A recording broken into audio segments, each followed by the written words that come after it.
Hello, my dears. My name is Pasha, and today I no alone. I'm with a very, very important and good and serious guest with a Dundee. Traditionally, we are starting from the sound check. If you hear me good, if you see me good, if you see Dundee good, and if you hear Dundee, please say hello. Just write pluses in a chat.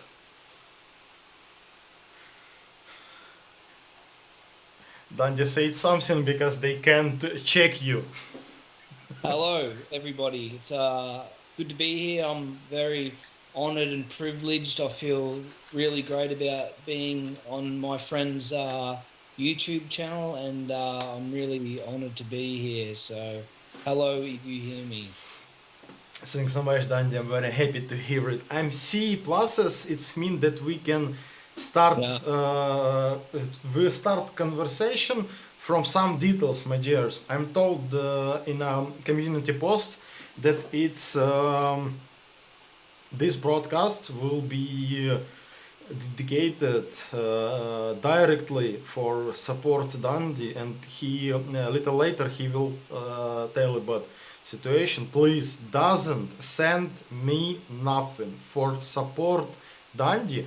We have a direct link pinned on the comments. It's the GoFund platform for support Dundee.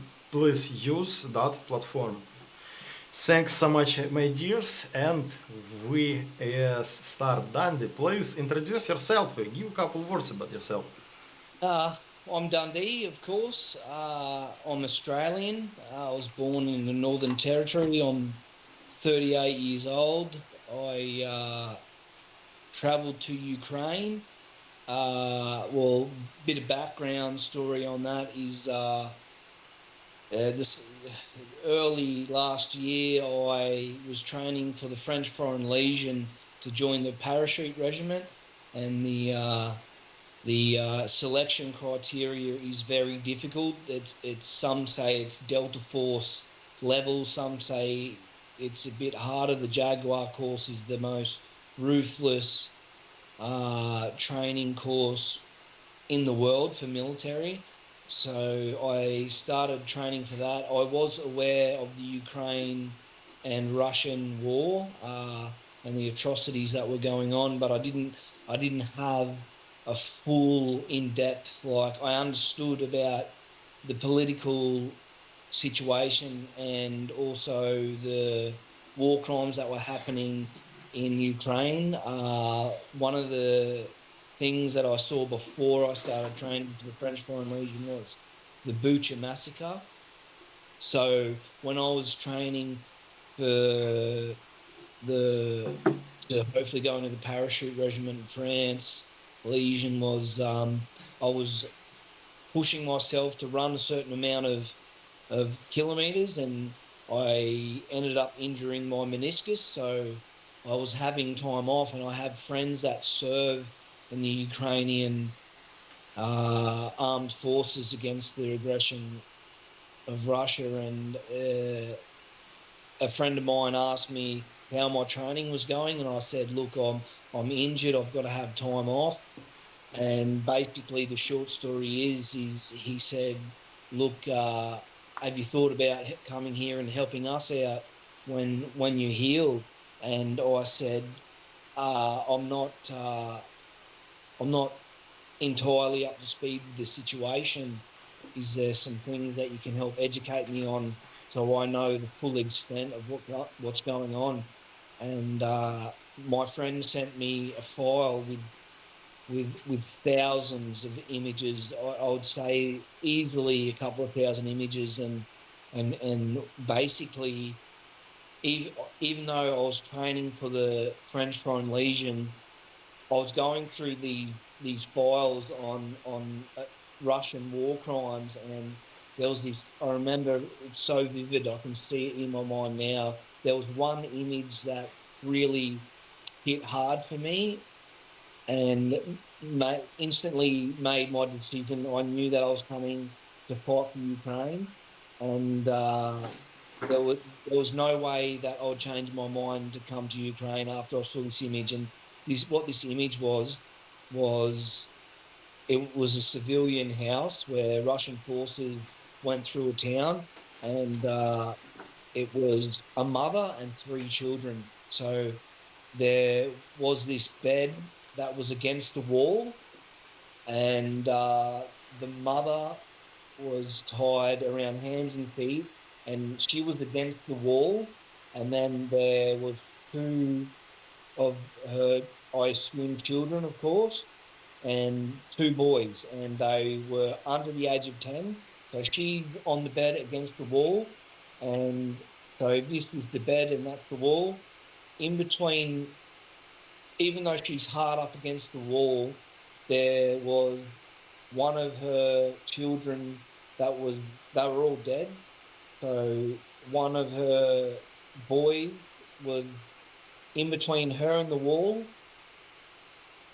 sort of stacked on top of her on her side, and then there was another younger child that was on top of that young boy that was tied hands and feet, uh, dead as well. But the most shocking part of this was on top of the mother directly was this was a little girl, and I couldn't, like, I'm a father. I have two children, and one of my children is my daughter, and so I can sort of uh, tell how old this little girl would have been. She would have been around the age of 4 or 5. I couldn't see her being even close to the age of 6, but she was totally naked.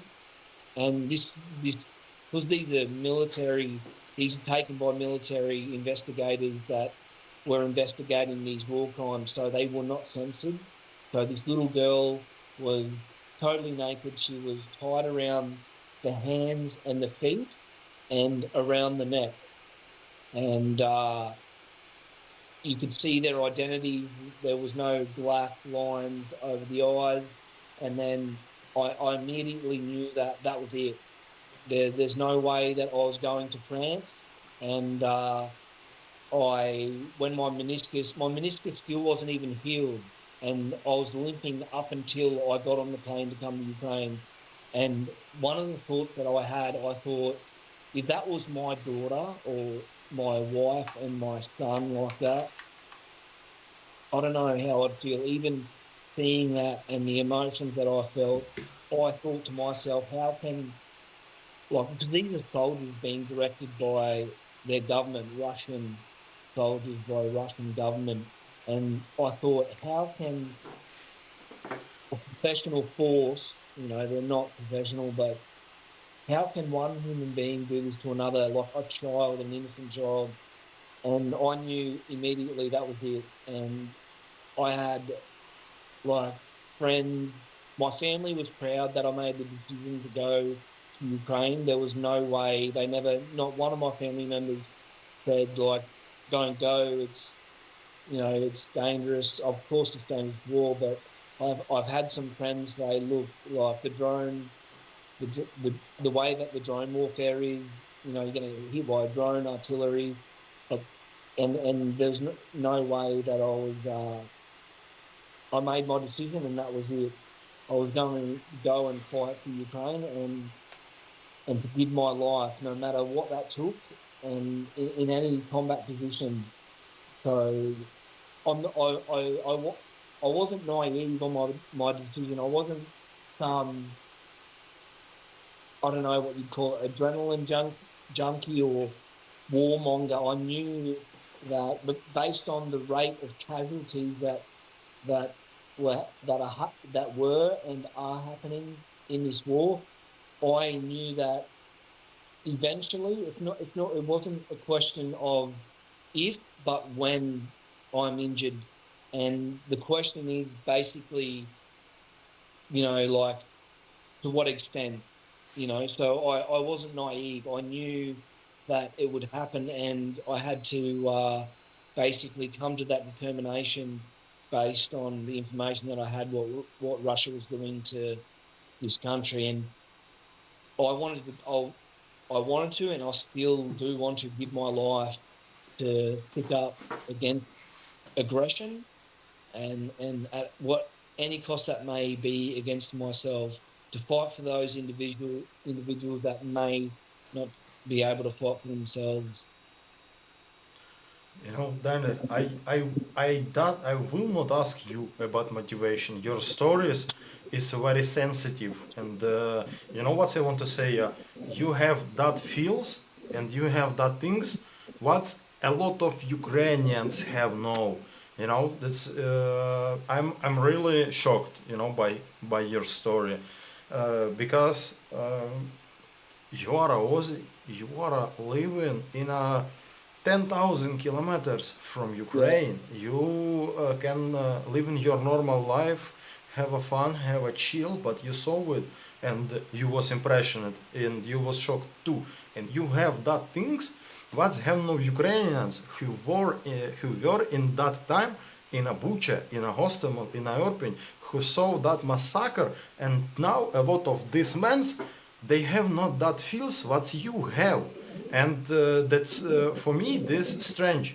I'm very proud that you have thinking like this, but when I'm come first time from the war to the hostel, I'm lived in a hostel. I saw a lot of neighbors who lived before full-scale invasion, and they still live in there, and they just with a normal face. I was under occupation, and I will not go to fight. And yeah. it's very serious things. What do you say? And I'm really impressed. I'm really shocked by your story. You know, Thank you, mate. it's very fucking respectful. You know, because it's really for me after these sentences and after these words, I'm give a question for yourself. What's fucking wrong with Ukrainians? What's fucking wrong with Ukrainians? So I have. So when I first came to this country, the first brigade I was with. Uh, I'm not going to say the name of it, but I can't say how. I'm not sure about the legality on when I served with this brigade, but I didn't meet a conscript until like after this first brigade, and then I National Guard, and then the Legion I was training, and then when I was I joined the 80th Air Assault Brigade. I was honoured to be chosen like first foreigner in history to join the 80th Brigade Recon Unit. You know, operating as special forces, like mind blowing, and I was so honoured. But before to go to serve into recon, I had to train with conscripts like everybody else. You know, like I was impressed with the level of training that that the 80th Brigade offered their soldiers, because I hear a lot of things about some people not getting the best training or not even getting much training. But I was very like super impressed, like, and we'll go into that a bit more. But so the first time I saw or even met a conscript, I lived in tents with conscripts. So then I started sort of like to understand the way that some Ukrainian men think, like, but they don't express it verbally. You have to see it in their behavior.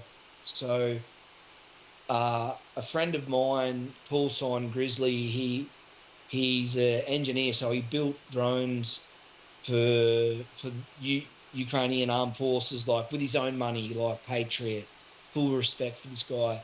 And then he got his conscription, and then went in, and we trained together, and he was our interpreter, so our translator. And I found a lot of like disrespect, like I got a lot of disrespect from conscripts, and even uh, like even a medic at the 80th training base. And I asked an Estonian friend of mine, call sign Stone. He speaks Ukrainian. He spent a lot of time. He was my instructor at the Legion. And I said, why, like, why are these conscripts and some other soldiers like really rude to me and disrespectful? And Stone said, he said, some Ukrainians feel that Western individuals come here to exploit the country. And my answer to that is, me personally, I had to sell my investment property to be able to afford to come here and live. Like, so I didn't have a contract when I came here. I just came here. So the Third Assault Brigade didn't accept me. So I sold my investment property to come here, and I feel that, of course, I'm not here to exploit this country.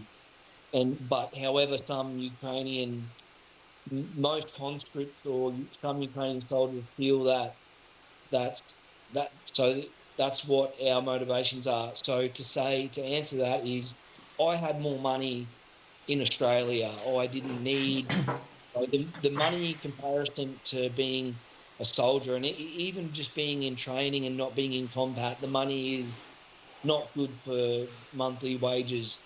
So that is not true. Not in my situation, not even in some other, like, not in the Western, not from what I've seen, because the economy is different in our countries. We're not here to exploit. What can we exploit besides give our lives? Uh, So it's so different that opinion. I, yeah, so that's I one. will tell it later after you why it's. Yeah, so that's one explanation that I got from my friend and colleague soldier, and another. So Grizzly, like I mentioned, that we trained with in basic. I asked him because the conscripts we live with were just they're not all like that, but there was a lot that were messy, couldn't clean up after themselves, really disrespectful, and they would say things behind or in front of our faces, thinking that we couldn't understand they're talking about us because, some of us, we know basic Ukrainian, we know like our names, we know how, and we know, I'm not going to repeat the words, but we know, like, we train with soldiers, we know swear words, we know basic commands and all that. And when I asked him, why do we get treated like this from conscripts, and his opinion, not saying that it's 100% true for all conscripts, but in that situation, his opinion was, and I quote, he said, so a lot of men, like conscripts at the age of 25 or older, they were arrested to come and defend their country. So they didn't want to fight. So if they don't have that level of respect to defend their own country, and they don't have that level of respect for themselves to to keep their, like, quarters clean and to keep themselves showered, they're not going to respect some foreigner that has come to this country to try and exploit it. Not my words, but what I was told. So this is this is what, like, own Ukrainians, like patriots, have said about what is wrong with some of the Ukrainian young men that don't want to fight. They don't want to fight, so if they just they don't want to die, they don't want to fight. So it takes that level of, you know, they have to be arrested to fight. So, and I don't, in terms of, I don't know if you want to go into some of the other issues that I've seen with the Ukrainian armed forces, and just basically some of the other issues with maybe public opinion from what I've discussed with some Ukrainian men. It's different size and different things and couple my small opinion about 40 and about Ukrainian. Yeah, for you, it's not a secret. A lot of the Ukrainian conscriptors was conscripted by force. You know Yeah, this, for sure. And general personnel, biggest part of the soldier now who serving in army. and who was conscripted by force. In before wartime, in a normal time, they can't serve in a normal regular army because, and a lot of reasons. He's stupid, he have mental problem, he have health problem, he have other problem, he's alcoholic, he use drunk, other and other and other. And we have two sides, two ways of conscriptors. Is the mobilized man who all the time since full-scale invasion he hiding from mobilization, he's sitting in cellar, watching in a window, TCK catch up him and mobilized by force. It's second way. And the other way is just a normal man from normal family. He just work on a factory, he just had a normal work or something like this, and he have a same way as that bastard who hiding from mobilization. And that's why opinions is different and the people is different. Patriotic people, volunteers people who first come to fight, that regular soldiers who served in the army is the different way. Is the with that this guy have a same target as conscripted soldiers. Every fight for the for Ukrainian victory, but by other way. And motivation different because some people who was a civilian have a salary, for example, 8,000 hryvnias, and he have a, for example, two kids. Yeah, that money wasn't enough. An army give money for him, and he start to stay more rich man, but with one risk: he can die. And Of course. so about 40, I'm very proud that I have experience of work with the 40. Our friend Viking, Yeah. he's in a chat now, is the first 40 who I see in Ukraine, and it was a strange story, really. It's a little strange story. Because when I firstly met with him, we met in a building. My soldiers say that some 40, they don't know what's language he speak, sit in a room in our building, and they don't know what to do with him. And at first I met with him. He sit in a room with his mate Grigory Tsechmistrovsky. Grigory fall in a Bakhmut 2 years ago. And first my think that these 40, they are spy.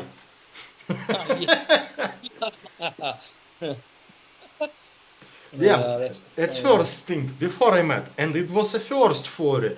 And Ragnar is my best experience. My best experience of work because he too Aussie, he too very high motivated. But all the time when I ask him why you come in Ukraine, he said me, I'm just have a touristic trip in Europe. I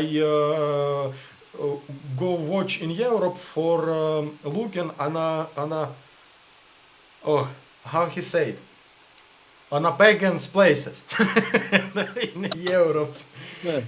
And he was first in my brigade, and he is the first 40 who fight on a Hostomel, but it's my best experience. But during my service, and not only in the service, not only in the war, I met with a big number of the 40, big number. And motivation so different. I saw a 40 spy who come in Ukraine for collecting and selling information. I saw Snapchat and Instagram boys who come in Ukraine for making good photo and video and sending for the beaches and on Facebook. I saw a guy who nothing in his country and come in Ukraine for make money. $3,000 on a combat operation for Ukrainians, it's big money. But for Europe economics, waiter in a restaurant can have $3,000.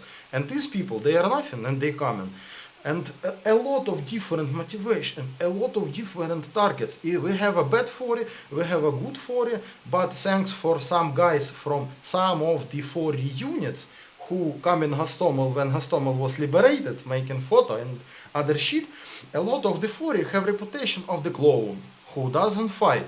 But when we sit in Rubizhny with Ragnar and other guys who really fight, we saw a photo of that 40 who sit in Kiev, all the Kiev campaign. We doesn't saw that guys in a fights in Kiev because we were there. And we are watching how these guys walking on empty streets and making photo. Yeah. It's reason why reputation broken. But after these guys who are sitting on Instagram, they are famous. People forgot about that guys who quietly fight, and it's a biggest problem that that guys who quietly fight, who quietly surf, they are in a hottest point of the front line. They have no Instagram, they have no YouTube, they doesn't report in every day. People don't know about them. That's why reputation is shitty, because that conscripted they solve about some units, about some fury, and so that they are stupid, yeah, and they make a general opinion about fury. And for me, for example, making a general opinion about people is the very bad idea, because as I told, I saw a lot of fury. It was good fury, not good fury, and shitty fury. That's my experience, but a lot of people doesn't have this experience. They everything that foreign come here for the spy, for making photo, for making PR, and make money on a war. And war dogs I too saw in Ukraine, but they don't fight. They working as a PMC with the media, with the organization, other shit. But it's other thing. They usually doesn't show his faces on Instagram. They quietly making money here, something like $500 per day. I met with one British security guard man who are walking with a journalist. His salary $500 per day, and he doesn't in a combat zone. Wow. Yeah, he just Wow. walking with a famous journalist. That's like more money than I'd earn in Australia. Like, and that's US. So, yeah, I understand. Yes. So, Dundee, question. where Continue, please. these are where these negative sort of perspectives of foreigners come from, because at the start of the war or at certain periods of this war, there are a lot of people, and I've spoken to our friend Ragnar about this, and you know there's been a lot of people that he's met, and I've surely met a couple that they go to like a brigade or the Legion, and they take photos and they collect these patches, or they buy these patches and they upload it for Instagram or Facebook or whatever. And then when it comes time for contract, like the real reason why you're supposed to be here to fight for this country, they move on to the next unit. Then they photos, patches, and then so I understand, you know. Yeah, I saw it. The last week, talking to our mutual friend, our brother, about this, so it's all become really like apparent to me on why there is this somewhat negative view of some foreigners coming in. And yeah, and now, and we have other side of the volunteers like you, like Ragnar. He fight 1 year without no $1, no $1 of salary, and he and my group they fight for free. I tell to him, guys, if you will die, I can't promise that your body will be in your country. Yeah. But they fight. They were with me. They was in the shittiest places of the Luhansk region. Ragnar was in the shittiest place of the Kyiv. And they not ask about money. They not make a photo for Instagram. They just fight. And people forgot about that people.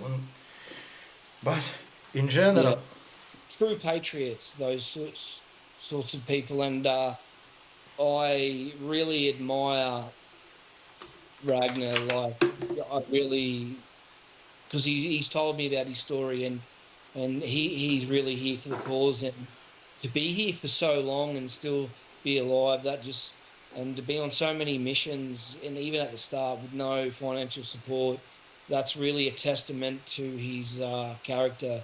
Like, what a strong human being, and I'm glad to know him as much as I'm glad to know you. Great guy. And so, Dundee, you told that you are met with a lot of the armed forces units. So you are a 40, you had some military experience, and can you say your opinion or your impressions about Ukrainian army in general? Doesn't no worry if you will say it bullshit, because bad facts it's two facts. It's normal. So Number one thing that I've seen with this country armed forces is, firstly, I want to say to the experienced Ukrainian soldiers, especially when I was injured in Kursk, like they are the best way. So the experienced soldiers are so nice to me, and the way that I see them operate is they're true soldiers, and they're hard fighters, and they look after their brothers. So and they're so brave. You know, a lot of like all the experienced soldiers that I've met that are Ukrainian are super brave, and they're really good. So on on the higher levels, obviously I'm not in a high level position, but in the high levels of command, I get a lot of stories, and even being around to a few brigades, that a lot of units don't communicate with each other. Brigades, so they come across, what happens in battle, and there may be some enemy positions shifting, and then there may be overlaps of brigades that fight in the same area. Communication is an issue. So, and there's been a lot of what we call blue on blue contact, like accidental, even if it's foreigners, again, foreign units against Ukrainian, or just Ukrainian. We're all Ukrainian soldiers, simple, but we call it blue on blue contact. So because of these communication issues that we are having, because some brigades and commanders don't want to communicate, we're having a lot of, uh, conflict, accidental, like battles against our own people, that because even myself and my unit in recon, we don't wear insignia, and when we're in snow, we wear snow gear, just like the enemy. And when we get past once we get past our last positions, uh, anything on that side, our rule of engagement is engage the enemy. And if there's no communication amongst other units and brigades, or I'll say particularly brigade unit, sorry, there's going to be inevitably contact. We're going to accidentally run into our own people and see and think that they're not, then that we're going to think they're enemy, and this is something that I see a lot. And also another issue is equipment. So sometimes it takes a long time to get equipment, munitions, weapons, whatever it is, because there's this bureaucratic.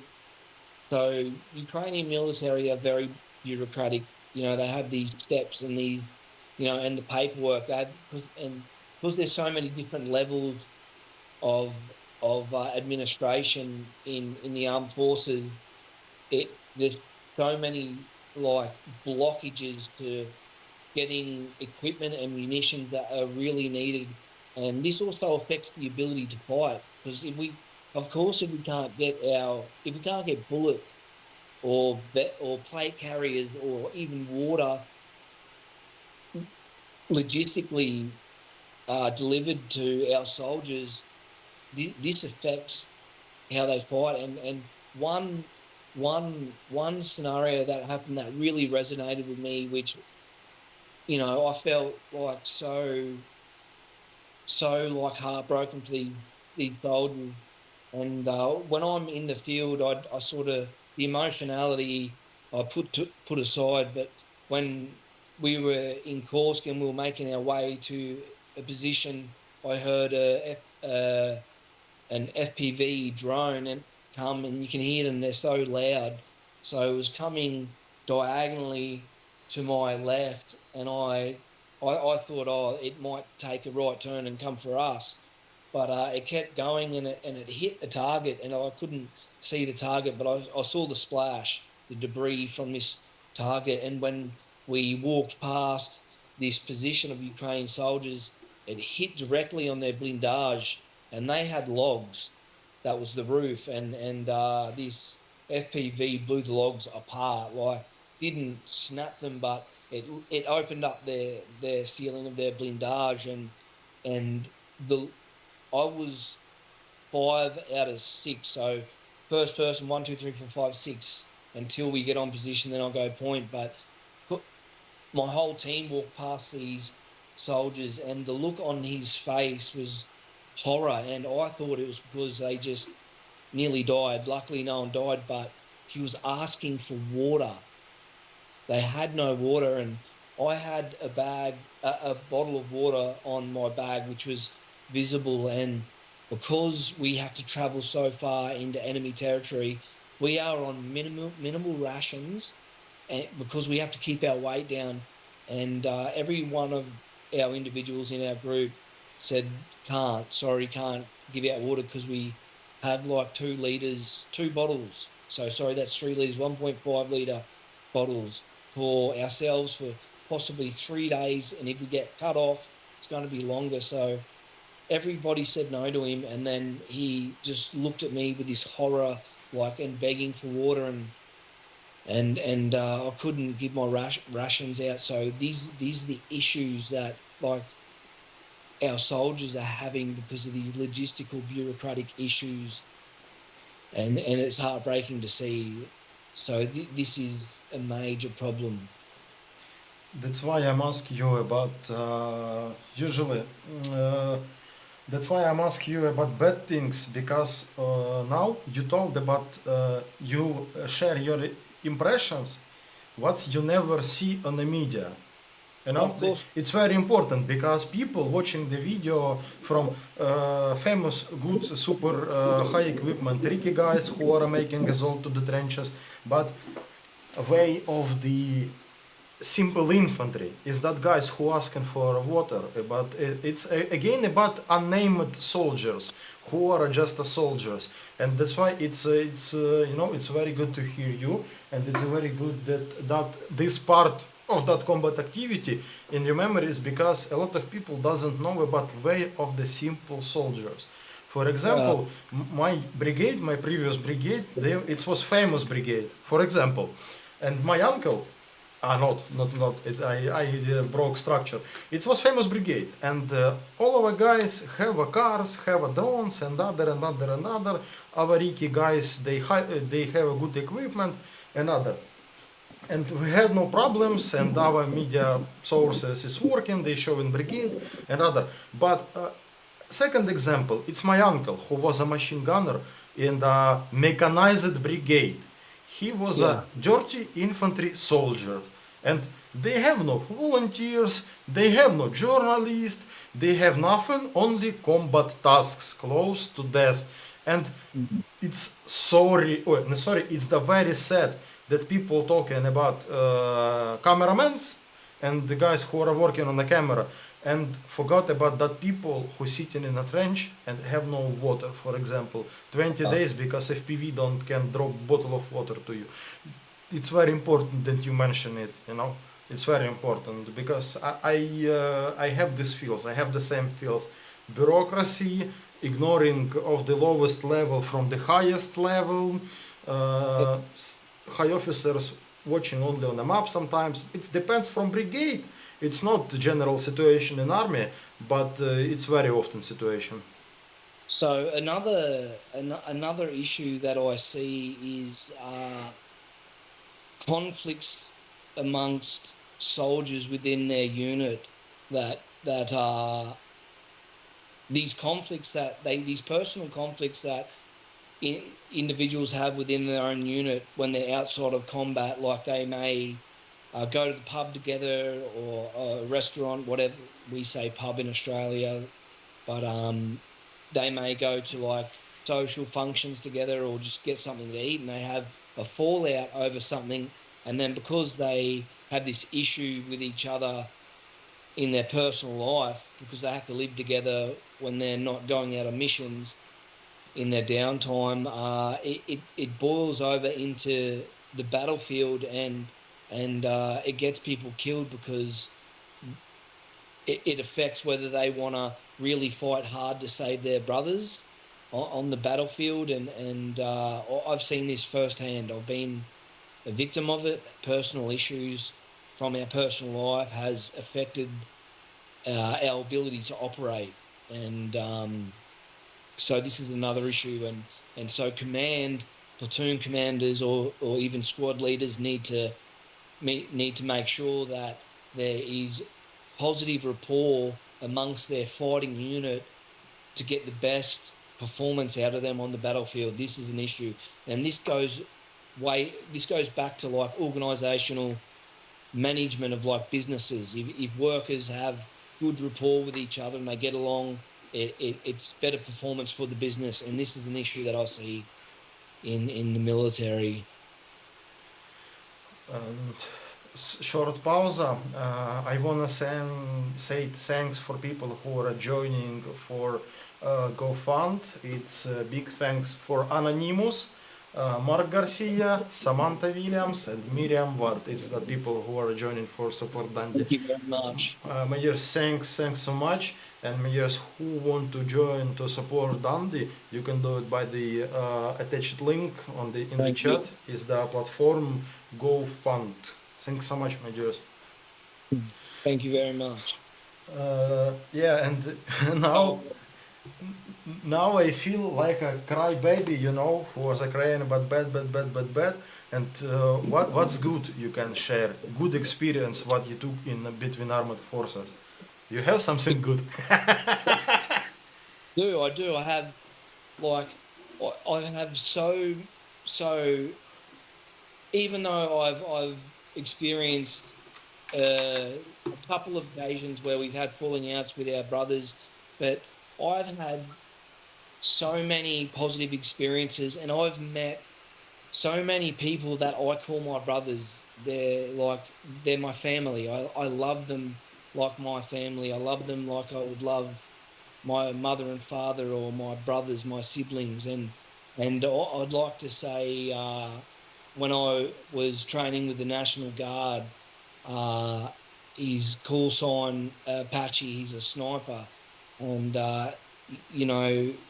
he looked after me. We trained together. Even when I was really sick, he was always there for me. And, just the brotherhood and how he I was one of the only English speaking people at this base with the National Guard, and he spoke English as well. But I would have been lost without this guy and him, and also the medic that was there. Just great people. But a few things that stick right out is when I was in. So after basic, because no matter with the 80th, no matter if you have 5 years, 10 years experience in the military in your country, you go to basic anyway. So when I went to basic with the 80th, I met a lot of great young men that are actually so motivated, and just the fun times that we have in the tents. And after we've had a big day, 16 hours training, and we just get back and we're just mucking around like children, like pillow fights, grown men having pillow fights and just having a laugh, and them introducing me to their family through video chats, and making fun of me, and putting they make up fake cat poos, they get toilet paper and drinking chocolate, Mm-hmm. and they make up this thing, and because we have cats in our tents, and just those sorts of things. And they're dancing stupid in their underwear or even naked in the tent to music, because we're stuck on these massive days out in this forest training. Just great people. And give a shout out to my brother call sign Kaban and Ilya from the 80th, and and one of my closest friends that unfortunately died from a direct artillery hit, Chaplin or Kaplan as you would pronounce it. He was one of the first brothers of mine in the 80th, and he slept one bed across from me and one to the left, and even though his English wasn't great, we still communicated and just the biggest smile on his face, and no matter how bad it got, he always had a smile on his face. He was always so good to me, even though I had some negative experiences. He just to get home from work, training, and just to be able to have him and my other brothers around, our interpreter we call Google, Google Translate, just great men, just and on our day off Sunday, we would wash our clothes together and make awesome food, and just the jokes amongst each other. And even before the 80th, I met a lot of great men. Like a shout out to he was my instructor, Stone, but he's also a combat. He's a combat soldier now. He's with an airborne unit, and Priest, and a few other men, Mason from the Legion. Just even though we're not in the same unit anymore, or same brigade, being injured in a hospital, they just go out of their way. It's truly a family. They go out of the way to make sure I'm safe. I get visitors. What do I need? And these are the positive things that I have from experiencing in Ukraine. And even though I'm injured, I can't see myself ever living in Australia again. If I go back for treatment, I can't see myself like, this is my home. I love Ukraine, and I will be here until the end. I just can't see myself not in this country. I love it. It's just, I can't explain how I love Ukrainian people. I love all of you, and I'm just so honoured and proud to be here and to be amongst the Brotherhood, and I thank you for having me. Dundee. At this moment, I'm not surprised. Just a small example. I finished year months now.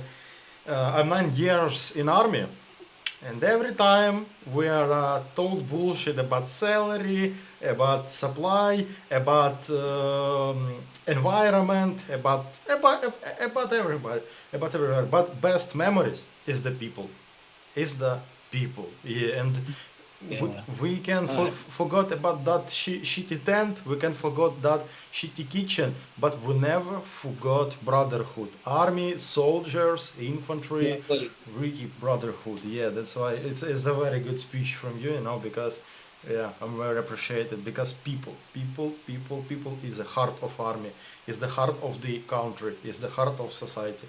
And thanks for God, our people not so bad if you like him. I'd like to point out that even though I may have had negative experiences with individuals, I still love them. It doesn't matter. Like we make mistakes, and I took on a commitment to this country. So no matter how poorly I may get treated or have these interactions with a minor few amount of people, I still love them, and I'm here. I do it for free. I don't care about the money. I had served before I had a contract for free. I didn't have money. I paid for my own things, my own equipment, and I was happy to. And it doesn't matter. I'm here, and that's it. I don't need the money. And if I have to eat buckwheats forever, which I hate, but I eat them, I'll do it, and I've done it before. And it's just, I love the country, and I love all of you. I'm committed to be here. And again, small pause. Thanks for Geoffrey and Kim Chub, they are joining for support Dundee. Thanks so much for your support, my dears. And I saw one comment. Somebody tried to fix my pronunciation. Foreign. Yeah, I said it correctly. I wasn't going to correct you. Experience, Dundee, for me very interesting your experience. And in Ukraine we have a stupid media myth, about stupid enemy's army, stupid Russians. And can you share your impressions from your combat experience about enemy's activity. How they work? What Okay, you remember so from this? so there's a lot of media, like especially from a lot of Western media as well, that they point out like, and a lot of these videos online about Russian, like how bad they are, like poor soldiers, and this is not a, I'm not giving them a compliment. I'm going to say what I've seen on the battlefield, and even if you're not a soldier, you can see from advancements they're not to be taken lightly. They're not all terrible soldiers. They're dangerous. You know, you can't. And this, I want to say this for people that want to join and to help Ukraine, is take it seriously, because they're not all shit soldiers. But what I can say is the way that they operate is different to Ukraine. They don't follow the law. They don't care about humanitarian laws. They don't care about the Geneva Convention. We have the evidence. They will do ruthless things to civilians, and they don't have majority. It's so hard, because I'm like, I can say that I have seen some things where Russians aren't like that. Like, I'm sure there's some people that follow the rules and guidelines, but as a whole, they don't operate with the same moralistic reasoning as Ukrainian soldiers. The difference between Ukraine military and Russian military is you respect human life and the laws. You operate with morals and good intentions on just winning your freedom and to be a sovereign nation and to have your freedom. But they don't care. I've seen it so many times. They will execute prisoners. They have obviously done massacres. These aren't things that we do. This is what separates Ukrainian soldiers. Ukraine, I'll say, from Russia is Ukraine. They're good people, and even though they may have anger in their hearts because of the Russian aggression, they still operate with morals, and this is the difference, and this is what I want to stress with people that are watching this is Ukraine are good people, and it's a different culture. They operate differently, and yeah, like I can't say any other way. This is why I'm here, because Ukrainian people they're just great people. I don't have any words to explain how much different it is between Russian and Ukrainian people, other than Ukraine are just good people. Simple as that. And they don't operate the same. Couple days ago, I checked some posts in Instagram, in media. Ukrainian soldiers was in a Davos on an economical forum, and one soldier write that European country was very, very surprised that Russian soldiers don't know about rules of war and Geneva's convention, and they don't allow of it. But for 3 years of war, and for me, it's a question for myself.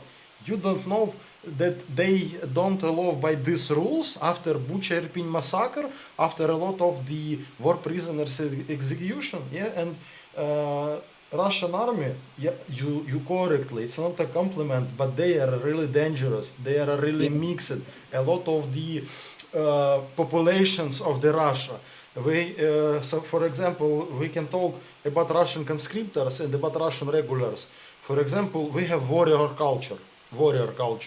You must respect your enemies. Yeah, for example. And if we fight against,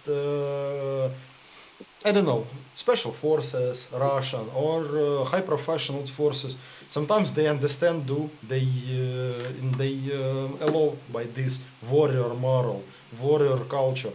But Yeah. biggest part of these conscriptors is the ex-prisoners, killers, reapers, is the Yeah. people from the shittiest, deepest place of the Russia, Siberia and other shit, who never see fresh vegetables. Yeah. And that people, they come here doing shit and they don't know about price of the people life, and that's why they are dangerous, because we can wait from them. We don't know what we can wait from them. We don't know. And that's why they are dangerous, and they are dangerous because they have a lot of people, 100 million. Yeah. Russian Uh, meat, I will finish. Russian meat grinder have no limits. They send that number of soldiers, what they need for success. 1,000, 100, 1,000,000, doesn't matter. We have no this direct. We have no so many soldiers. We must appreciate every soldiers. That's big difference, and that's why Russian dangerous, because it can be stupid soldiers without brain, without eye, without ear, without one hand. But if he can shoot by one hand, this bullet will fly in direct yeah. to the soldier. And they have so many people like, so this is also a testament to the strength of the Ukrainian soldiery is, even though Russia has so many people and they just can send waves and waves of human beings that can shoot and throw a grenade, is that Ukraine is in terms of the proportion of how many soldiers are compared to Russia is so strong, the Ukrainian soldier and their ability, because it's disproportionate how many soldiers that are coming up against Ukraine, and they're still able to stop them and hold them back and slow down these advancements or even liberate towns is mind blowing on how this is even possible. And like I said, with the 80th Brigade, their training, and even the Legions training when I was there, is that's why Ukraine is doing so well, is because you train your soldiers. And this is, I hear a lot of just from Russian soldiers from interviews, like they just, like, these are not even captured soldiers. They just upload mobile phone videos and they say, we don't have any training. We were just given a weapon, and they've never even held a weapon before. And this is why it's not just because of the training. It's you're different people in terms of your mentality and your strength mentally. But yes, definitely they have so many people, and they're just letting out all these prisoners like rapists, murderers, and they go into this town, and this is the town or the village that you're going to go and storm and take, and they do horrendous things to the civilians. And yes, this is why they are phenomenally dangerous, and all this media attention saying they are terrible soldiers, whether that's just one part of it. They're terrible because they are, like I said, they're dangerous because they're prisoners, and they come from such isolated communities in Russia. The morals are so different, and they don't live by the same moral compass, and yeah, it's disgusting to see what they're doing. Dundee. And one more question. You, keeper of the unique experience, you know this, North Korean. North Korean. Yeah. So uh, is because I had some visitors today, mutual friends of Ragnar, Danny, and they, I found this out some time ago, but even today, our mutual friend said that there are basically no foreigners in Kursk, and I told them, I said, yeah, I'm the first foreigner who joined the recon unit in the 80th, like in history. So I engaged. I'll talk about the last mission. So I was told, I didn't know this, but I was told that I am the first Australian to engage North Korean troops, or we'll just say Korean troops, since 1953. So Achievement unlocked. yeah, that's it blows my mind. It's such an historic event, to be honoured to be accepted into a recon unit where there's never been a foreigner in there, and then they're like, here, this is the operational area in Russia, and to be the only Australian to engage them since 1953 it's monumental to even think of. Yeah, Yeah, yeah, yeah. Sweet. isn't it? And yeah, I'm proud of my service, and I can't wait to get back there. There's nothing that's going to stop me from continuing to serve, and yeah. It's Australian way to be a first. Ragnar will agree with me. Now, Yeah. for me, all Aussie volunteers, they are brave soldiers. They are crazy. I don't know why. Because you're an island man. Because life on an island so strong. Yeah, It's the same like a weekends, but from the hot places. very, very hot in Australia. Yes. Uh, but Dundee, but again about Korean Yes.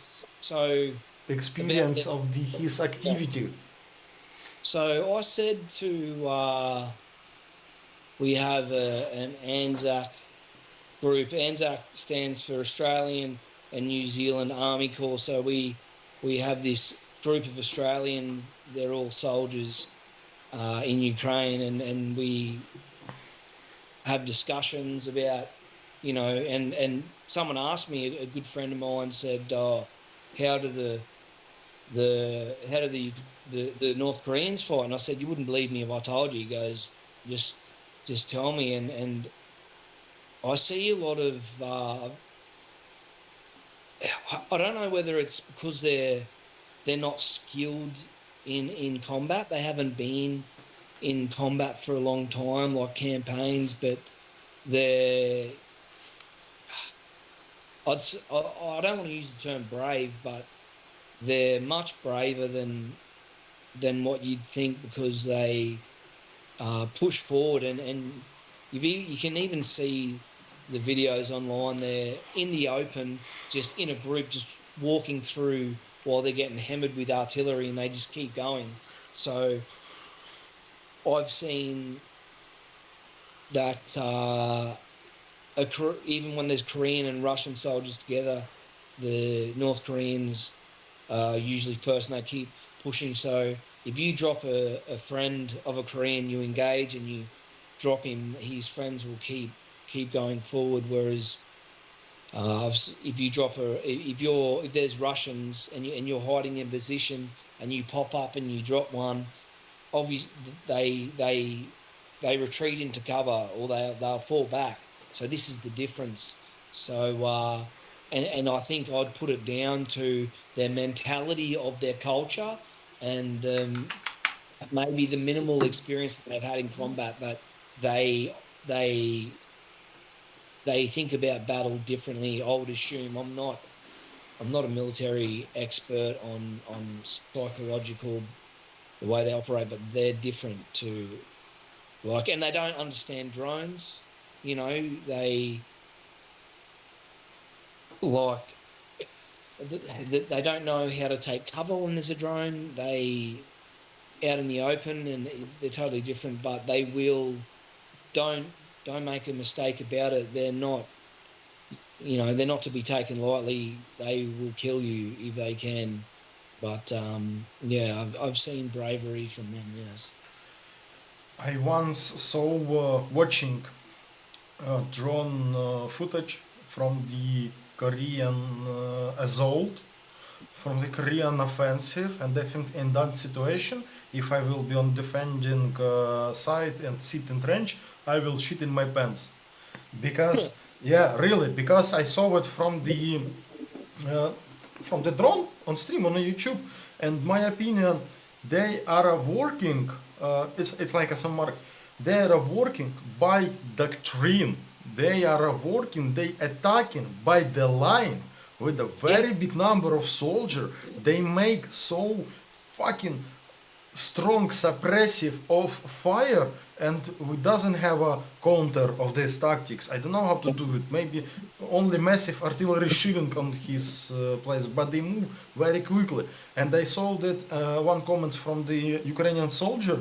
This they told that Korean soldiers they have a better physical training.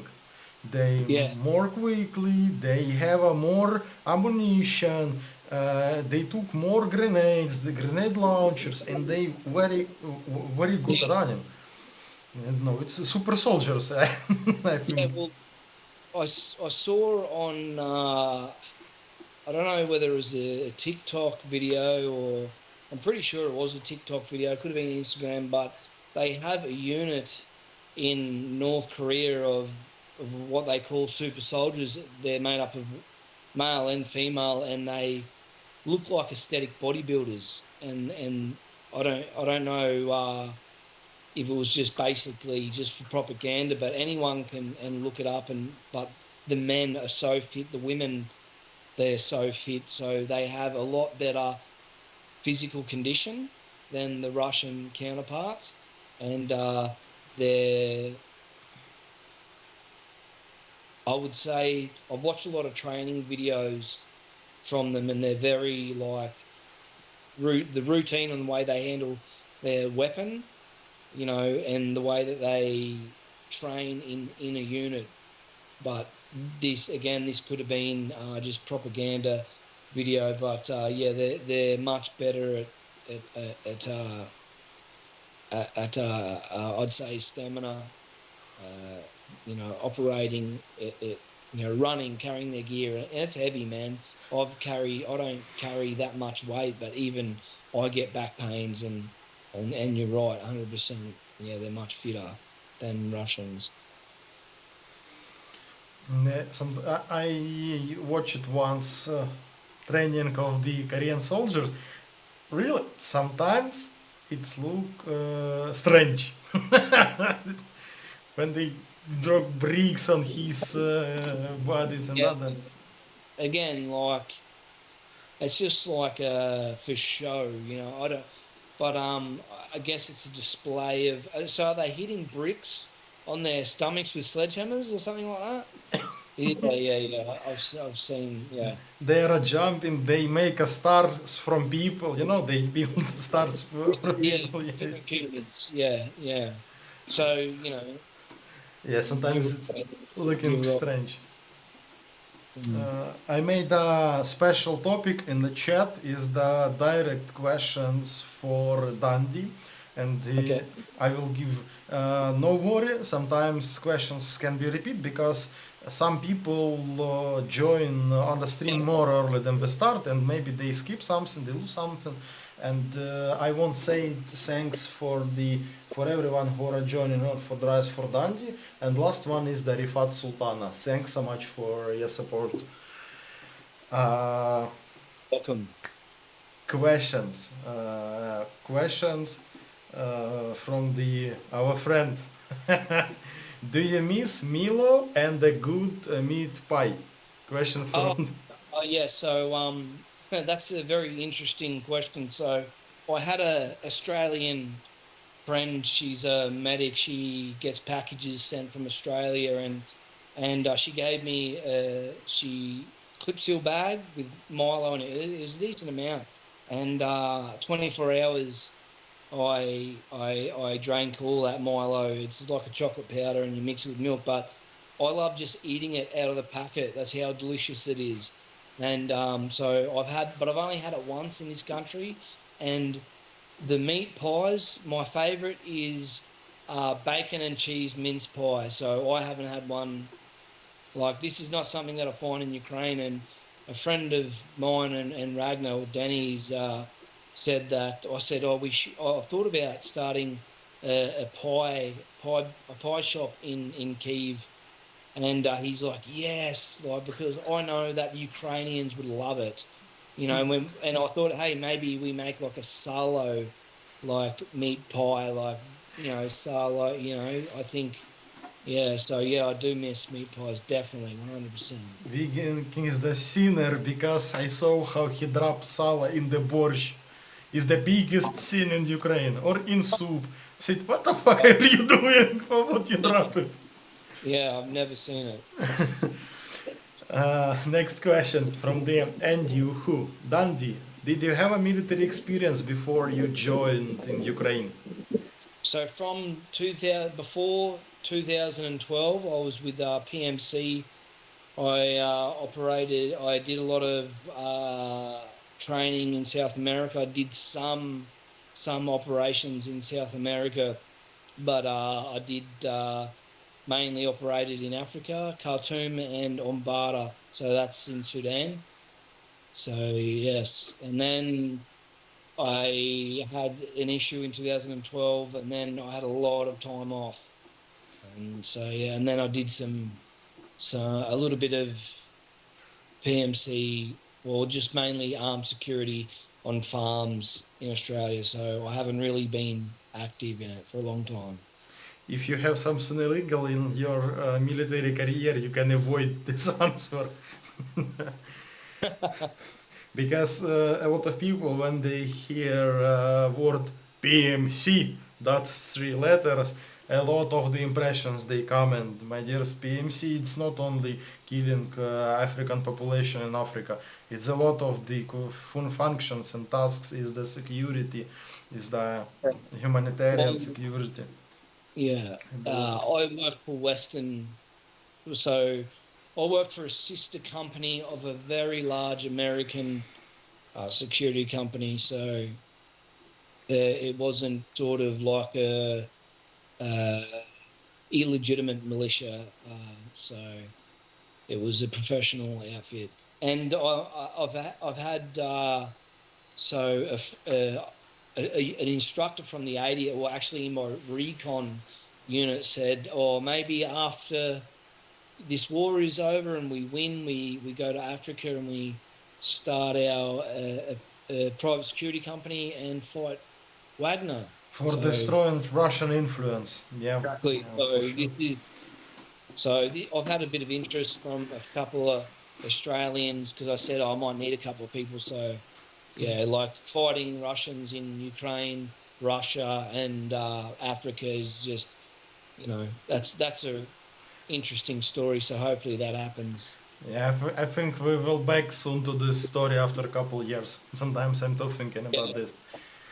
Yeah. Question from the Marina 4691. Have you met Swiss soldier or volunteers? Swiss. Swiss.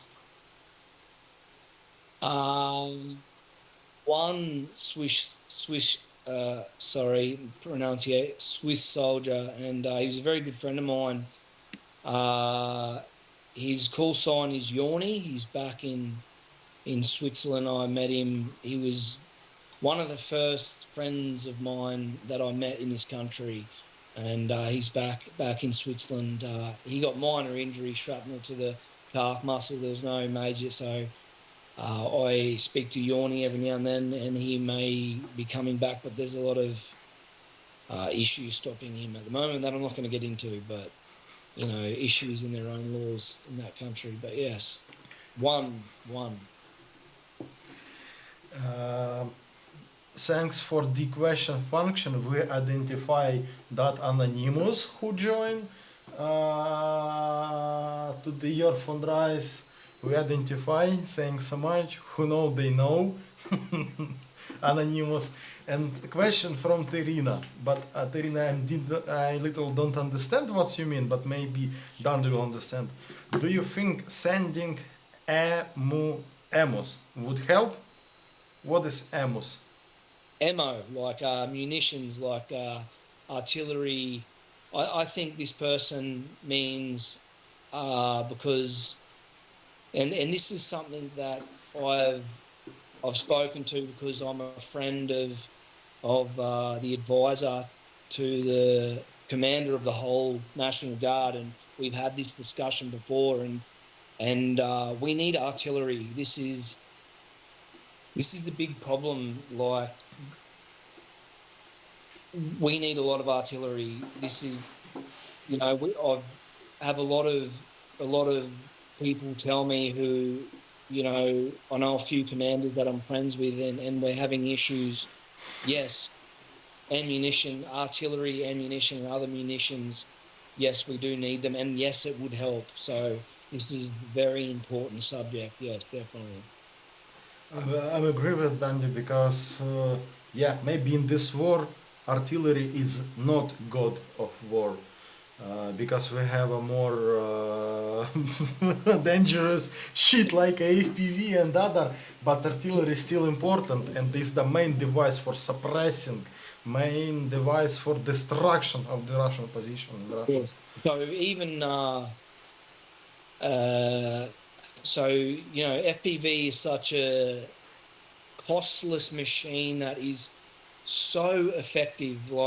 So, like what you're saying, that FPVs as such, that would probably be a better alternative. But I can tell you, when I was in course, because of the forest is so dense. So when I was coming up on the trench where I was going to, we were going to, we were 15 meters away, and then as I start coming to the trench, the brush where their trench is, the brush is so thick I can't even see the enemy. You have to get into the trench before you're on the enemy. But I didn't make it. Obviously, I stood on the mine. But I even saw our FPVs hit a tree, and it didn't even explode. It was like tung tung tung, and fell to the lower brush. So in those areas where the forest is thick and there's a lot of trees, this is where artillery is effective. So a whole range of munitions is important, but in those areas where FPVs, yes, they're effective, but I've seen them hit trees, artillery just trees, no trees, just blow them to pieces and still get the enemy. So artillery is still important. Uh, Important to yeah, that's why I'm saying that artillery all the time will be actuality, and some rep, some station and other shit doesn't cancel big artillery round what's flying yeah, on the Russian head. Yeah, definitely. There's no electronic warfare that can stop that. I can tell you that right now. And they're so far away, yeah, so yeah. To safety it's for the operators. it's a safe weapon to use, but and then again, there's still big targets for Russia, but it's still very effective if you can get good bombardiers. I don't know, but that can use them. But yeah, definitely. And Of course, munitions would help, and 100%. and about personal experience with the 40 with the Western artillery system is not a secret that Ukrainian is the Soviet artillery systems. Now they are non for this moment, for this war, Ukrainian old artillery system, they are working, but they are fucking old. They not Yeah, accuracy and other new system. They can't change direct of war. How it was with the Howitzer M777, three topora we say it, three axes. 777 or I don't know how you name it in the United States or another country. And modern artillery, they change artillery tactics because it's accuracy and because it's working. and so I don't have much experience with the machines. I've only been on the receiving end of artillery, but I know from what I was told that because it's all mathematics, like trigonometry, like this degrees at that meters per second will land here. So the old school way, the wheels, you got to like wind it and turn it. Now it's all electronic, like the way it calculates wind, distance, degrees, So yeah, like of course the new style of weapons are better, and we need them. Um, Question from the Iris. Are the other ways to donate other than GoFundMe? Say again, sorry. Are there other ways to donate other than GoFundMe? Other platform for donating? Um. What's about your military bank? Oh yes, yeah. I have private bank bank account, of course, card numbers and stuff like that. Is I will describe for people is the bank account, and if it's I think that after broadcast I will make community post again, and after Yeah, this we will much. who want to Yeah, join but can't do donation by the GoFundMe. Yeah. GoFundMe, we will attach card number or bank account after broadcast in the community post. Of course. Thank you very much. Much appreciated.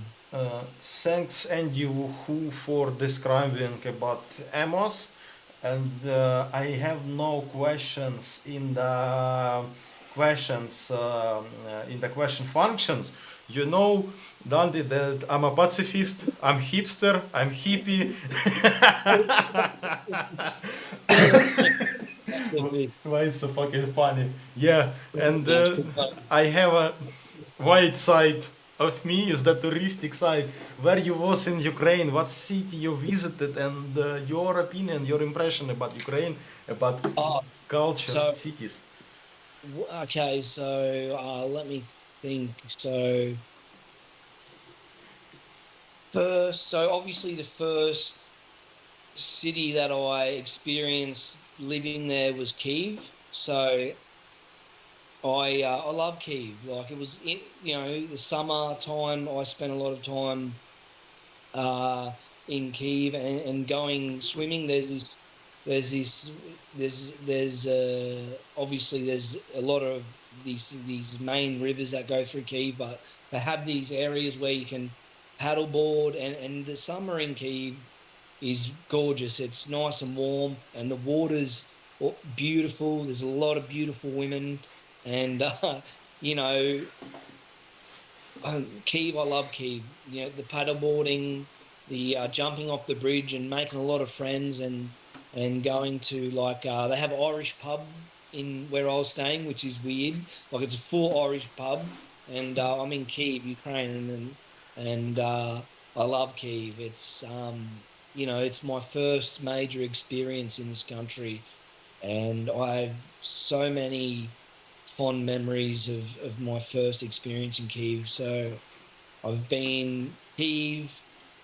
I'm just trying to think about whether I can name some what I can name and what I shouldn't. So obviously Lviv. I love Lviv. I had a lot of great experience in Lviv, especially with uh, some of the boys that I served with in the last unit that was formed with recon that I served with. So we all met up in Lviv and just experienced going out like before we were getting shipped off to sign contracts and deploy. So we were free to do what we want. We weren't under military contract. So we just experienced the nightlife of Lviv, and just really getting to know some of the people. And we met some awesome people that I'm still friends with now. So I love Lviv. I I like Sumi as well. I've spent a lot of time you know in Sumi, and yeah, I love it. So it's funny how basically, even though like the culture may be different in some parts of Ukraine, to me it just feels like it has the same sort of vibe, like, and the people, I love the people. I can't describe it any better than that. I mean, and I've also been to um, obviously Jatoma. I never got to spend much time in the community there because of training. But one place I was before there, which I won't name, but I met a lot of my brothers that I served with there, and I'll never forget it, you know. And I think that's what won me over to want to, like, I sort of made that decision that after I went through these experiences that Ukraine is going to be my home. So, you know, like I because of these experiences, that's it. It's won me over. So coming to fight for Ukraine is one thing, but staying here forever is another. So because of these experiences I've had with my brothers and the Ukrainian people, which are now my brothers, you know, this is why, yeah, this is my home now. So yeah. Yeah, it's a very good expression, you know. And I'm can give answer about this different culture. Uh, Ukraine is the shitty rule, but is the shitty rule, you know, in my opinion. But we usually fragmented on three parts: Western, Center, and the Eastern part. And the mentality of the people, they a little different. And I will try to describe why. Because influence of the occupants. Yeah, it's true, but Ukraine all the time was under occupation, under Polish occupation, under Russian occupation. That's why some regions took mentality of that countries, what's under control they were. That's why Lviv more closest to the Europe and architecture more close to the Europe. And second reason why Lviv looks little different, war, Second World War. Kyiv was totally destroyed. Kharkiv was totally destroyed because Lviv, Lviv too was very damaged, badly damaged under Nazi. But in Lviv we keep more elder architecture, for example. But Kyiv was totally destroyed. Kharkiv was twice destroyed. I even just wrote down architecture because I was going to go back and explain the experience that I had in Lviv, how the city looks sort of like I've never been there. Like they have cobblestone roads and the buildings are different. So I really love experiencing that. So that's the difference between like Kyiv, Sumy, and Lviv, and that's why I love Lviv. It's such a beautiful city. So yes, architecture, I love it. Kidanya, one more my pacifistic questions. Okay. One thing I'll just go back to my experience with real quick is I fell in love with Sumi because not only training, getting close with my brothers I served with, but when I went to this burger place in Sumi, so I had to go to Privat Bank because I needed to do a transfer, and there was a burger shop probably 5 or 6 shops down from the bank, and because the lines are crazy, I thought I'd get a burger. So I went in to this burger place with me and a Frenchman that was in my unit, and he went outside to make a phone call, and the older lady spoke English, and the young lady that was working on the grill sort of spoke English, but she asked the I think she probably was the manager to ask me some questions, and she said, because I was in military clothes, she said, "Are you here to help defend Ukraine? Are you a soldier?" I said, "Yes, I'm a combat soldier." And the young lady covered her mouth because I'm a foreigner, and because Sumi was occupied, like, you know, at the start of the war, and then it was liberated. So they have this, you know, like they were under occupation. They knew how bad it was. So she sort of like, you know what I mean? And that was really touching. And then she asked, oh, she wants to know where you're from. And I said, Australia. And she started crying, you know, and I just felt like I was so proud to be a soldier. And these are the experience that, you know, like, because just for the viewers, I lost the lower part of my leg in combat in Kursk. So, and obviously that can scare a soldier off and go, I'm not coming back. But these experience of seeing how thankful the Ukrainian people are for me to volunteer, this is what solidified me to come back. So that was the first experience that night. And then when my Frenchman mate and colleague soldier came back, I told him, and he's like, wow, that they're so grateful. And then we went to Privat Bank, and there was an older lady cleaning, and we had to use the translator on the phone, and she asked, the same question, and then she started crying. So this is like two separate people in Sumi from different shops that don't even know each other, and so this is my experiences with Ukraine, and also falling in love with Ukrainian people, with how the civilians, how grateful they are to have me here to help this cause. Yeah, it's Ukrainian very impressioned when they met with the foreign who come Yeah, in of Ukraine course. and fight for Ukraine. Yeah, they appreciate it and they proud of it. Yeah. So we understand your favorite city. We understand that the Ukrainian girls are the best. And Definitely. second pacifistic question: Ukrainian kitchen. What's favorite Ukrainian dishes? What's you tried in Don't Ukrainian know what kitchens? I might say because it was basically the first military food that I had. So you think in the military that, like, I'm not a fan of buckwheats, but I eat them because I have to in porridge. But because I love soup.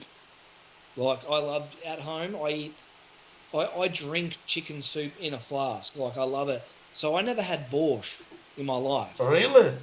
till I come to Ukraine because I, never I heard of it. will call delivery of borщ tomorrow Yeah, to your I love hospital.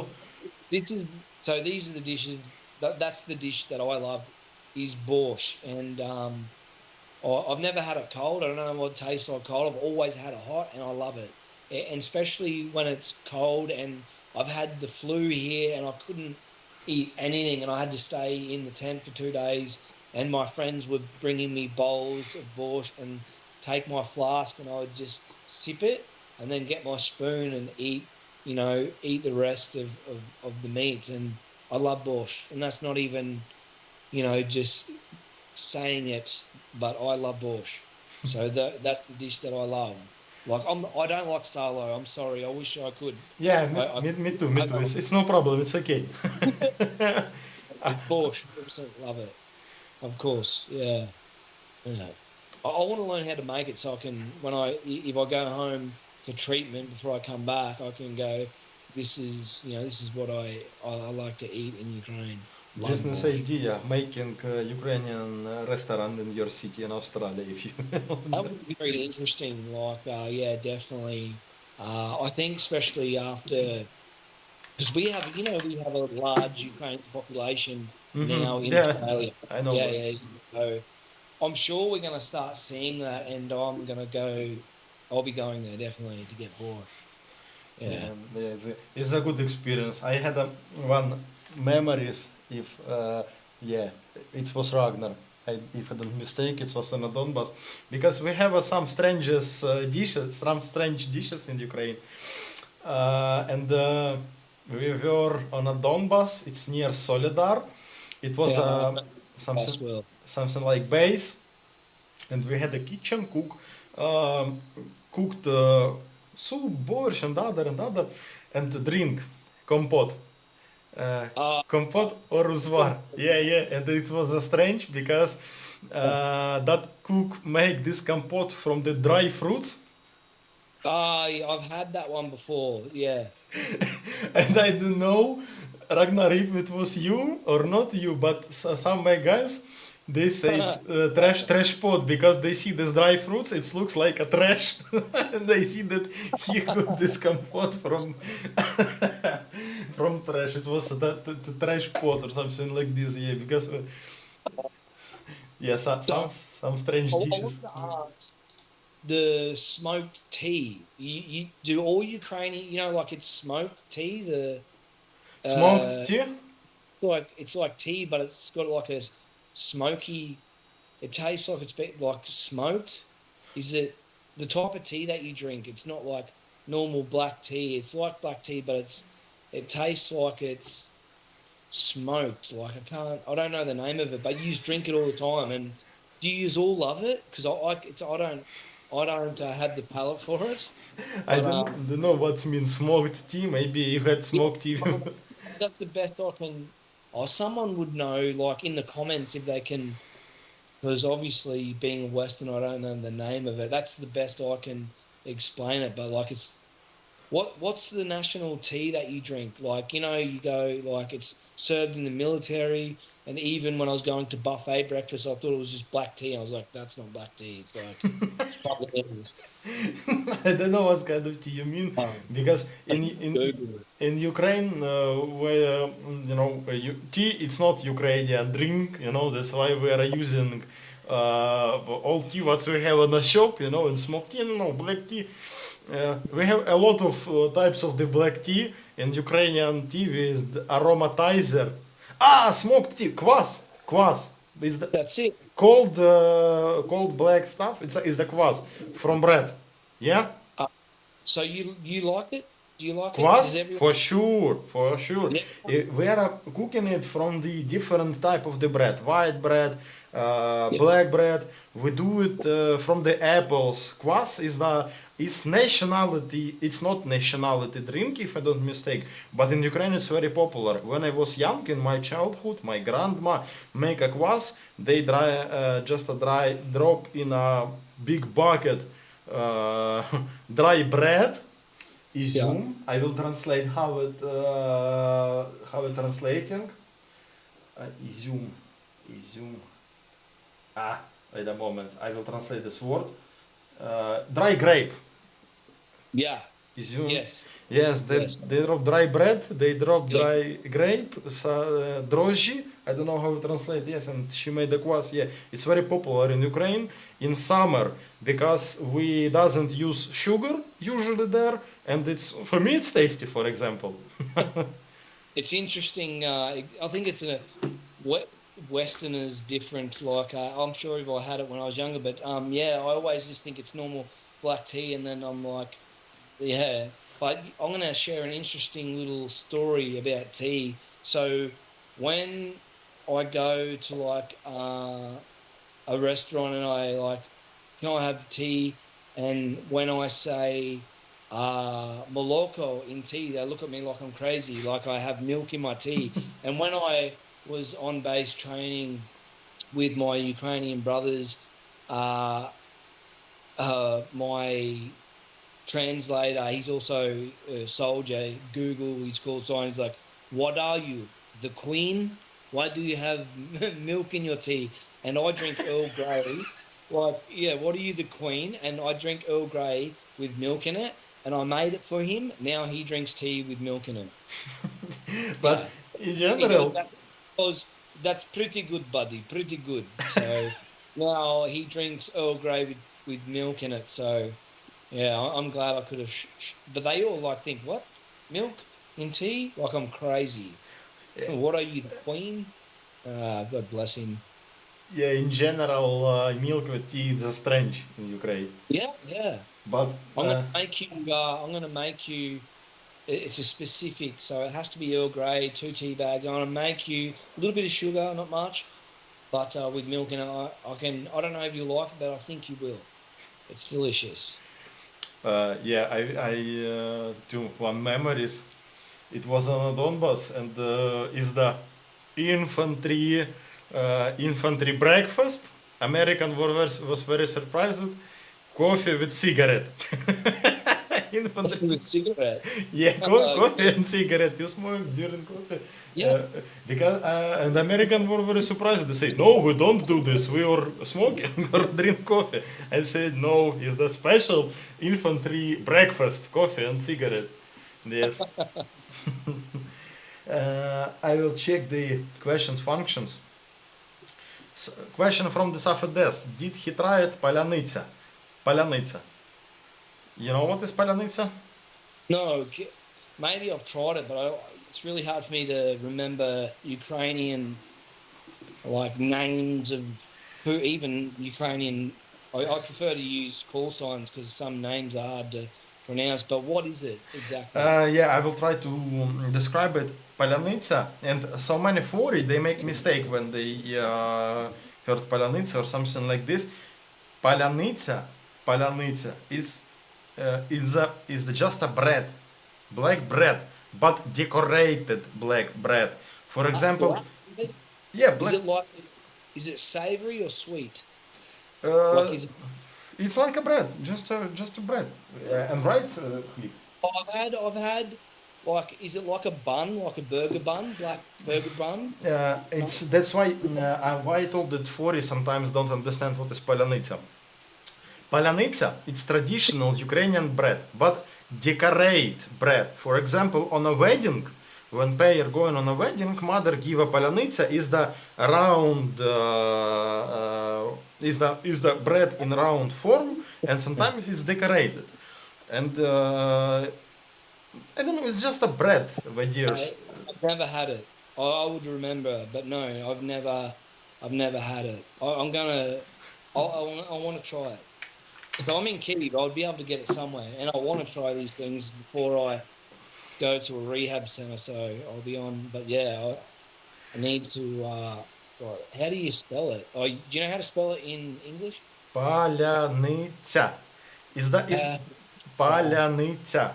It was a password in the first day of war because Russian can't pronounce Palyanytsia. oh, really?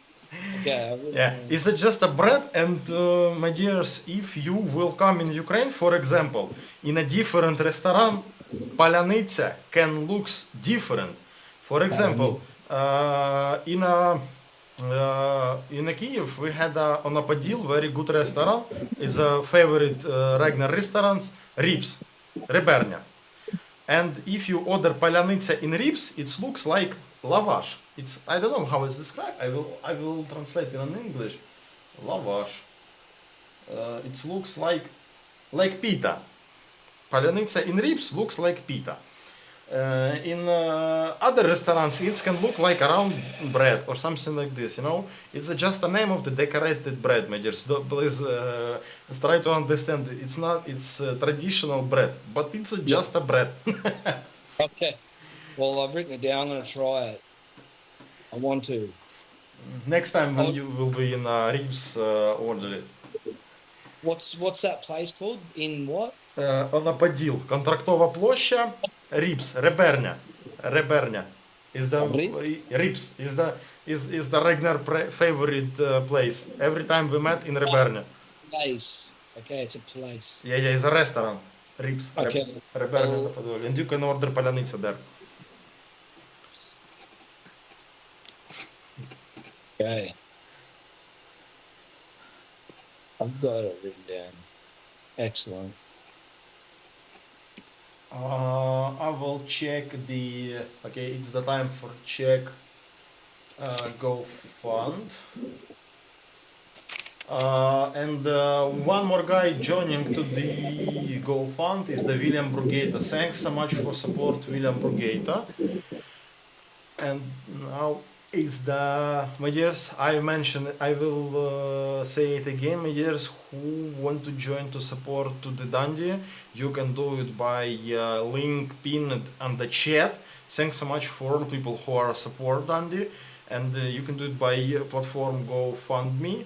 And after this broadcast, I think that we will make the community post with a pinned number of the bank account.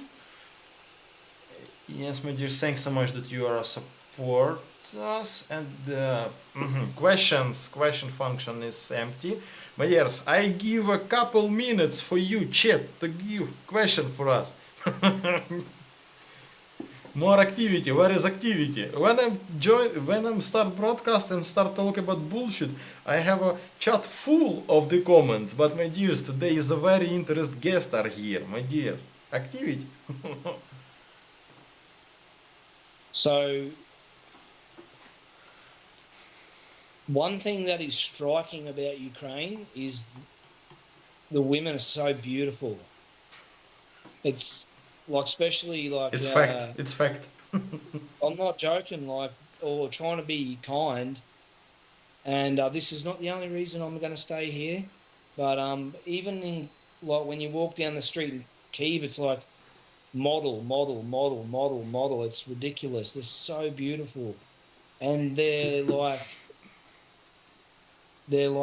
fit. They're not like some curvaceous women are beautiful also, but they're also slim, but not like too skinny. They're so beautiful. It's and I talk about it with all my mates, like foreigners that I've met, and they're like, oh, and like I remember I was talking to my ex, and it was on like a TAC med class, but I've done it a million times, so I'm on my phone, and he goes, "Why are you on your phone?" And I said, "Oh, I'm talking to this hot chick, my ex."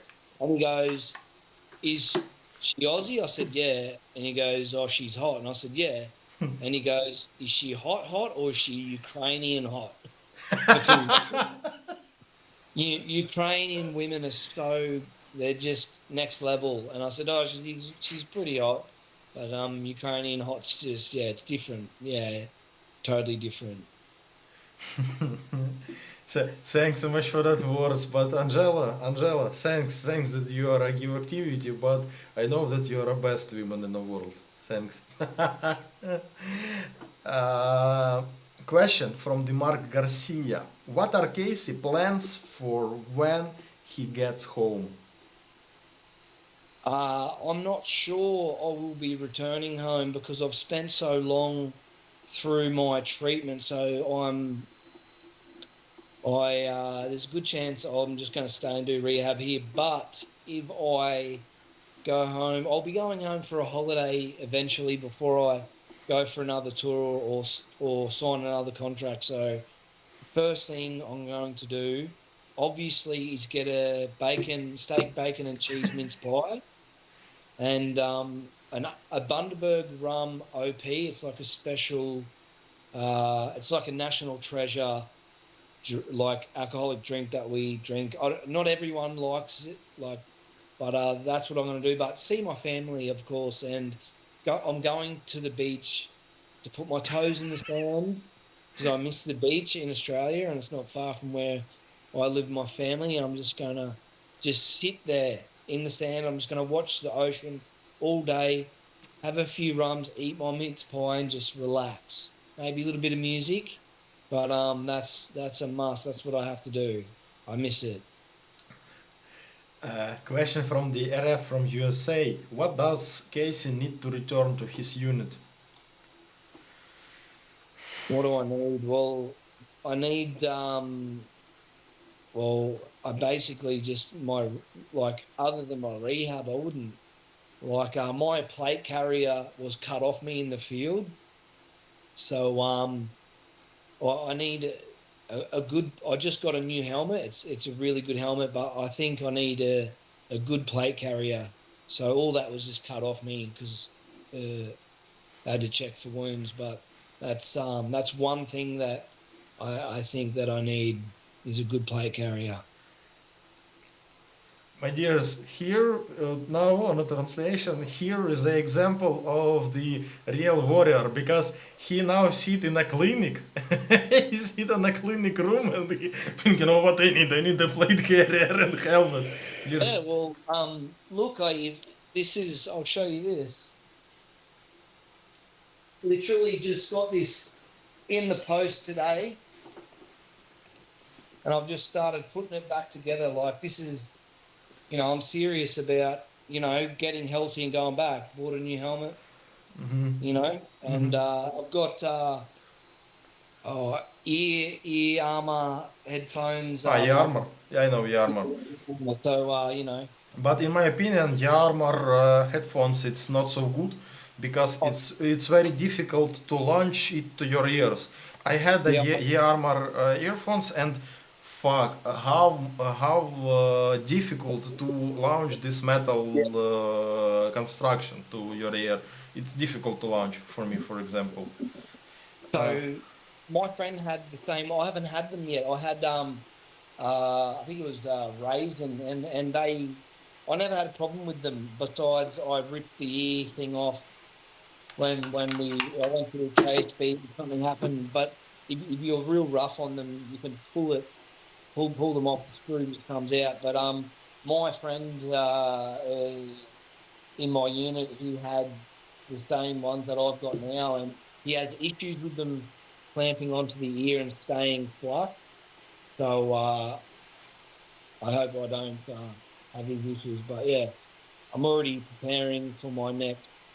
Even though I've got to go through rehab and get this prosthetic, but I'm already preparing to go back as soon as I can. So it's just depending on what unit I go to and whether I love the 80th, but you never know. I could get an offer from another unit, but recon is where my heart is. I love recon. That's what I'm trained in, and that's where my mind's at. But basically where I'm needed. That's my goal. Back to recon. Question again from RF from USA. What is minced pie? I'm American. Oh, what's he say? What is minced pie? Minced or Mince pie. He doesn't know what a mince pie is. Look, I would say, what is a mince pie? American? Yeah, I would tell him to Google Australian mince pie.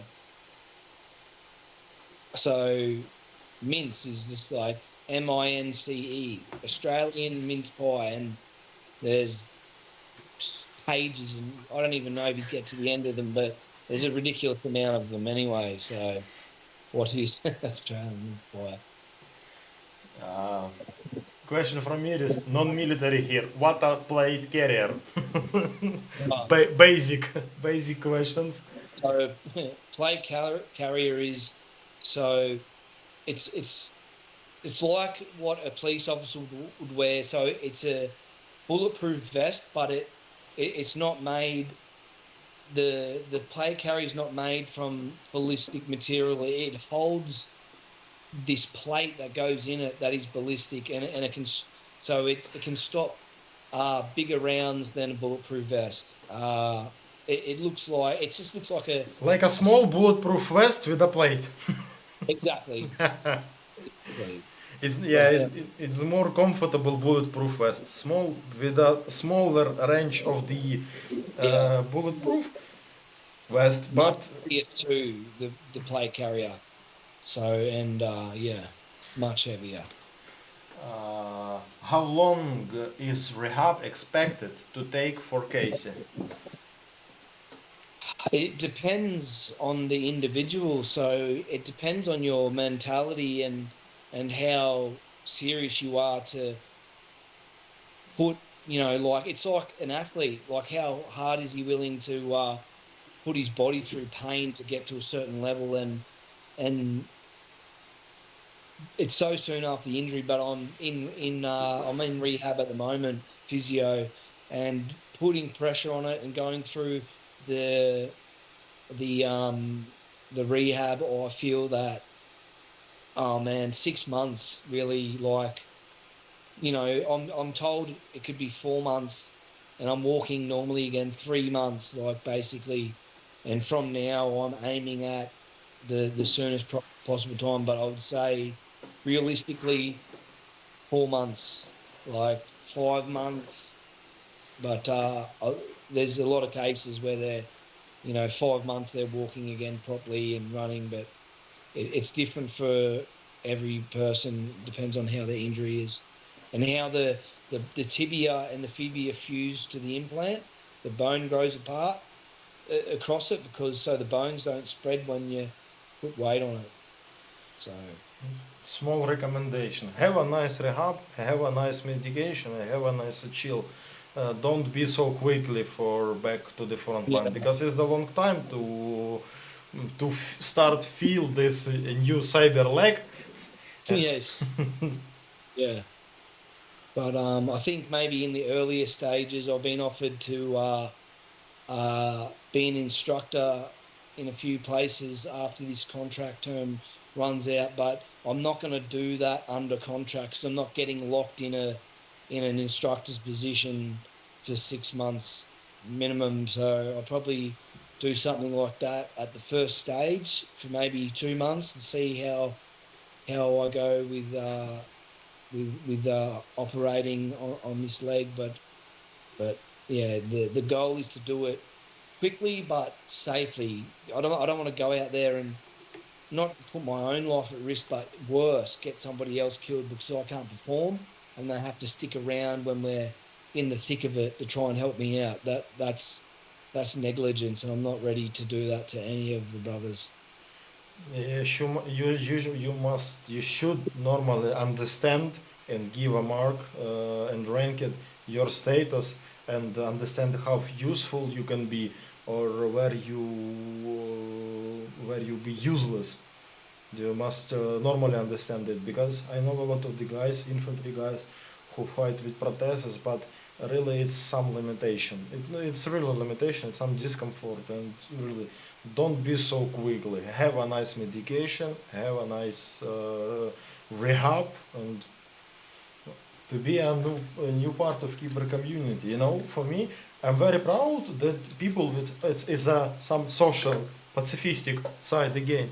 A lot of now in Kyiv you can meet a lot of the people with protheses. For example, yeah, I'm sorry, but I did meet them, yeah. yeah, a lot of people with protheses, and you know, when I saw this, I'm start Cyberpunk 2077 is the computer game about future, not so far future, and in that computer game is the modern world, and a lot of people do no a lot of people install these protheses, cyber hand, cyber leg, you know. Yeah. And then sometimes you walk in a Kiev near hospital and you see that cyber people and they say, what the fuck, cyberpunk is coming.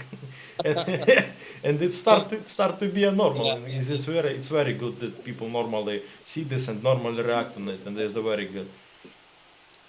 So I'm more so my hand. You've seen the pictures. Like it's come along well. So I need. So it's still obviously very stiff, but that's very important. I really want to be able to use it properly, and it's coming along well, but I'm not there yet. So that's my main worry at the moment, is being able to close the hand. If you can't close the hand, you can't operate properly. Wait a moment. I'm sorry, Dundee. No, that's fine. Uh, Anonymous joining up in to donation. Thanks so much, Anonymous. If it's that Anonymous what I think, write it on answers. If it's not you, it's same. Thanks so much, Anonymous. Yes. Okay, Dandy, thanks so much for converse. It's a 2 hour stream, 2 hours dialogue stream. Yeah. It was like a 10 minutes, really. You know, it was really relaxing and chillable stream for me. I'm Thank happy. you. You said something or no?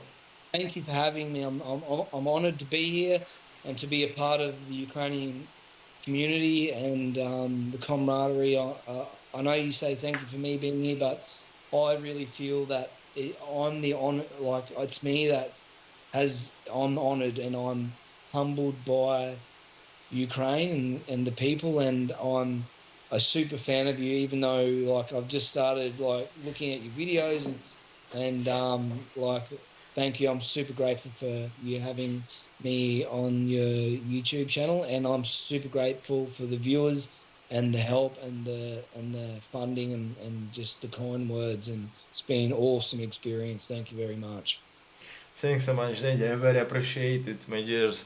Say thanks for Dandy. I'm really proud that you joined on my stream. I'm really proud and I'm really happy that you tell your story. It's a very interesting story, and I'm proud that guys like you, they fight for my country. I'm sitting do nothing, but the guys like you fight for my country. But at this moment I'm sitting do nothing, but no worry. But this I will have next normal fight.